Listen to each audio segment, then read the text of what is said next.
what's the optimistic side for the mid-major? That 7 multi-bid leagues last year, that number can get pushed closer to 8, 9, and 10 as we move forward.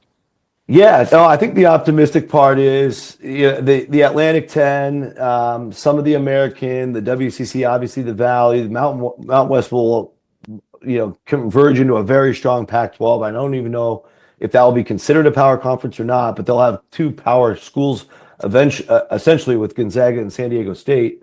I also think with the House settlement and just the Wild West of these last couple of years, there are going to be some reins put in. I also think I have an economics background.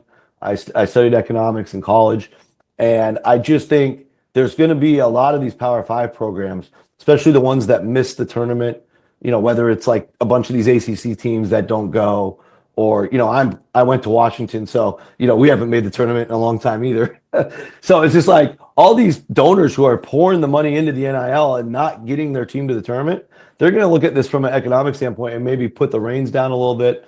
And I just think there's going to be much more balance at some point. I don't know if that happens this year, but I think long term, the most important thing is two really important things is the places that care are going to continue to care, and that means you can bring winning back or build great teams there, much like Murray State has. And the next thing is there's only so many players.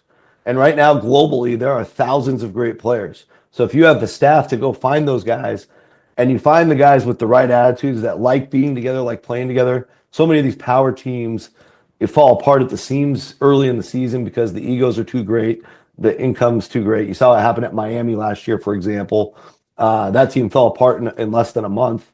That's going to happen to a handful of those teams. So the big advantage mid-major has is continuity, playing together, playing for each other, for a greater outcome for everybody. Even if you transfer up later or whatever, you focus on within for those 5 or 6 months and you make the most of it.